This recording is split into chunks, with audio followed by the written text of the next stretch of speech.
You know, gentlemen, there is hell. And there is another place below hell. I will remember everything. I'm going to try to not make too much of a dog's breakfast about the May 31st launch on Netflix of the 6-episode third season of Peaky Blinders, except to say that the Cillian Murphy and Helen McCrory-led series created by Steve Knight is full of the swagger we've come to expect from the actors Thomas Shelby and his crazed 1919 Birmingham family and their swelling empire. Criminal, or, well, let's just say less criminal. No fighting. No fighting. Murphy's Tommy may say no cocaine, no sport, no telling fortunes, no racing, no f***ing sucking petrol out of their f***ing cars, and the main thing is no fighting in the opening episode of season 3, but God forbid you don't know that that's a guarantee that all those things will thankfully occur.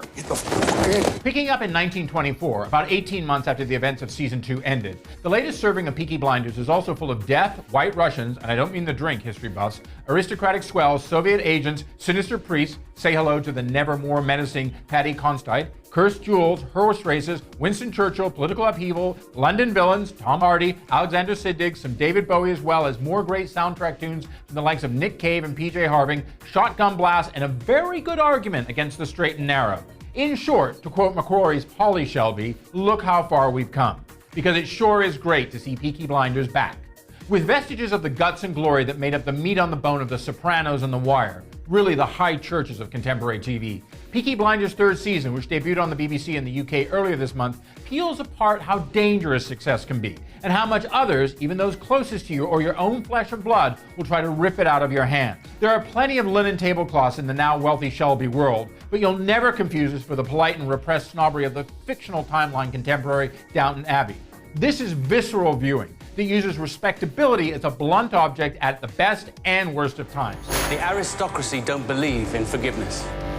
Neither do the Shelbys. To that end, as good as Murphy and McCrory are as usual, and as Knight's writing and the directing here, the standout among the Shelbys this season has to be Paul Anderson's now married and trying to stay off all the hard stuff, Arthur. Rough as his role of the reckless older brother can be in many ways, Anderson is suave in his ability to hold together almost all the paralyzing aspects of Arthur and let them drip or flood out like blood from a wound, which, if you know anything about the show and Arthur, he inflicts many times this season as he has in the past.